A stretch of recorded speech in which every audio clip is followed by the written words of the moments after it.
আমাদের দেশের যে প্রশাসনিক ব্যবস্থা, এই প্রশাসনিক ব্যবস্থা উন্নতিকল্পে তেমন কোনো বাস্তবমুখী পদক্ষেপ আমাদের এই অন্তর্বর্তীকালীন সরকার এখন পর্যন্ত গ্রহণ করতে পারে নাই।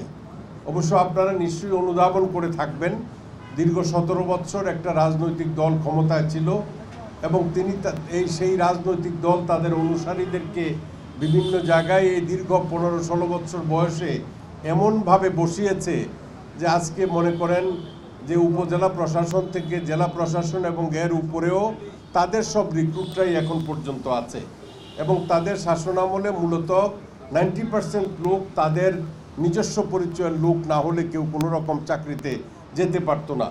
তো তারপরে এদের মধ্য থেকেই কাউকে না কাউকে নিয়ে তো দেশের সরকার পরিচালনা করতে হবে, যারা সরকারি কর্মকর্তা কর্মচারী আছেন। তবে এটা যতটুকু নিরপেক্ষ করার স্বার্থে সরকারের পদক্ষেপগুলো গ্রহণ করা দরকার, সেগুলোর ব্যাপারে আমরা কিছু সুনির্দিষ্ট সাজেশান রেখেছি। তো সেগুলোর ব্যাপারে আমি কিছু বলতে চাই না, কারণ এটা অত্যন্ত গোপনীয় জিনিস, আমি আপনাদের সামনে এটা প্রকাশ করব না। তবে মাননীয় স্বরাষ্ট্র উপদেষ্টা মহোদয় ডিসি বা এসপি, আপনার ওসি বা অন্যান্য স্তরে পুলিশের যে লোকদেরকে লটারি করে আপনার বিভিন্ন জায়গায় ট্রান্সফার করবেন, এটা অত্যন্ত একটা শিশুসুলভ কথা। এইভাবে কোনো দিন প্রশাসন চলে না বা পুলিশি ব্যবস্থা চলে না। দেশের কোন জায়গাতে কি ভালনারেবল এরিয়া আছে, সেই জায়গাগুলোতে এসপি কেমন যোগ্যতা সম্পন্ন যাওয়া উচিত, সেটা তার অবস্থার উপর ভিত্তি করে সেই জায়গাতে বদলি হবে। ভালনারেবল অনেক থানা আছে, সেই জায়গাগুলোতে নির্বাচনী এলাকা আছে, সেই জায়গায় কেমন পুলিশি ব্যবস্থা করে সেই জায়গাগুলো আপনার প্রপারলি অ্যাড্রেস করতে হবে, সেই বিষয়গুলো সেই দক্ষতার সাথে বিবেচনা করেই জায়গাগুলো নির্ধারণ করে অফিসারদের বদলি করতে হবে। আরেকটা জিনিস আপনারা অবগত আছেন আমাদের চেয়েও বেশি, যে আমাদের দেশে যে অস্ত্র লুণ্ঠন হয়েছিল, এই লুণ্ঠনকৃত অস্ত্র সম্পূর্ণভাবে এখন পর্যন্ত আমরা এগুলো উদ্ধার করতে পারি নাই। তবে সরকারের আরও কঠোর ব্যবস্থা গ্রহণ করা উচিত, যেইভাবে এই অস্ত্রগুলো উদ্ধার করা যায়। কারণ মানুষের জীবনযাত্রা কোনো স্বাভাবিক অবস্থা থাকবে না যদি অস্ত্রধারীদের হাতে অস্ত্র থাকে। এই বিষয়গুলো মূলত আমাদের মধ্যে আলোচনা হয়েছে। তবে কোন দলকে নিষিদ্ধ করা উচিত, কোন দলকে করা উচিত না, এগুলো আজকের কোনো আলোচ্য সূচি ছিল না, সুতরাং এই ব্যাপারে আমরা আলোকপাতও করি নাই।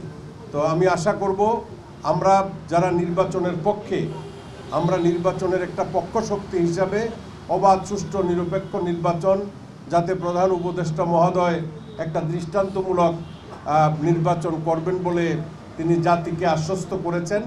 নির্বাচনটি যদি সুষ্ঠু হয় এবং নির্বাচনের মাধ্যমে নির্বাচিত প্রতিনিধিরাই দেশ শাসন করবেন এবং যুগে যুগে কালে কালে সেটাই প্রমাণিত হয়েছে যে একটা নির্বাচিত সরকারই হচ্ছে মানুষের ভোটে নির্বাচিত জনগণের ইচ্ছা আকাঙ্ক্ষার প্রতিফলন ঘটাতে পারে। কোনো অন্তর্বর্তীকালীন সরকার বা তত্ত্বাবধায়ক সরকার মানুষের আশা পূরণের জন্য যথেষ্ট নয়। তো আমি আপনাদের সবাইকে ধন্যবাদ জানাচ্ছি। খোদা হাফেজ, আসসালামু আলাইকুম। পিআর পদ্ধতিতে আসলে আলোচনা করার বিষয় ছিল না। আপনারা যারা সাংবাদিক আমাদের চেয়ে ভালো বুঝবেন, ভালো জানবেন, পিআর পদ্ধতিতে দেশ পরিচালনা আমাদের উপমহাদেশে, এমনকি বিশ্বের উন্নত দেশ ইংল্যান্ড এবং আমেরিকাতেও পিআর পদ্ধতি নাই। আমাদের পার্শ্ববর্তী দেশ ভারতে পিআর পদ্ধতি নাই। পিআর পদ্ধতিতে যে সকল রাজনৈতিক দলগুলো আজকে নির্বাচন চাচ্ছেন, তারা কিন্তু ঐকমত্য কমিশনের আলোচনার শুরুতে আমাদের যে পার্লামেন্ট, এই পার্লামেন্টে পিআর পদ্ধতি কেউ দাবি করেন নাই। এখন যখন গভর্নমেন্ট একটা শিডিউল ডিক্লেয়ার করছে, কিছু কিছু রাজনৈতিক দল পিআর পদ্ধতি প্রবর্তনের কথা বলছেন। তারা দুনিয়ার ইতিহাস জানা উচিত যে ইটালির মতো দেশে 1948 থেকে আপনার 2023 পর্যন্ত 50 বার সরকারের রদবদল হয়েছে এবং আমাদের পার্শ্ববর্তী দেশ এই রাজতন্ত্র যাওয়ার পরে নেপালে এই 10 বছরে 6 বার সরকার পরিবর্তন হয়েছে। এটা কোনো সাকসেসফুল পদ্ধতি নয়, এটা সাকসেসফুল পদ্ধতি নয়।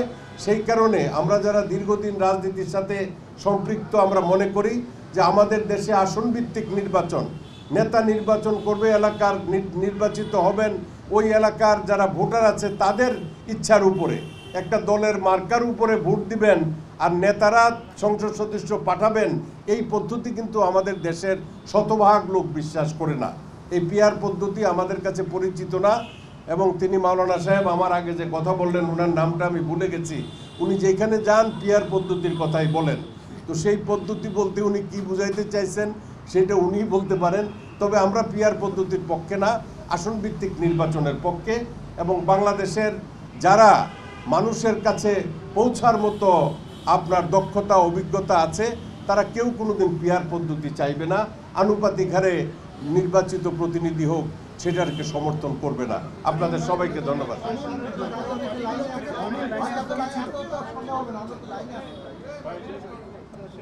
কমন প্রস্তাব ছিল এই নির্বাচন অনুষ্ঠানের লক্ষ্যে আমরা এই দেশের সকল রাজনৈতিক দল এই নির্বাচনটাকে সুষ্ঠুভাবে করার জন্য সবাই মিলে আমরা একটা এই প্রধান উপদেষ্টার নেতৃত্বে সমস্ত রাজনৈতিক দল দিয়ে আপনার উপজেলা, জেলা এবং কেন্দ্রীয় পর্যায়ে আপনার সমস্ত কিছু আপনার পর্যালোচনা করে সুনির্দিষ্ট কিছু প্রস্তাব দিয়ে আমরা নির্বাচনটাকে কিভাবে সুষ্ঠু করব এটার জন্য কমিটি গঠন করা।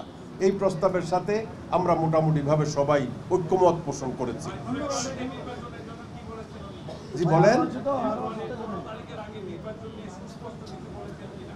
15 তারিখের আগে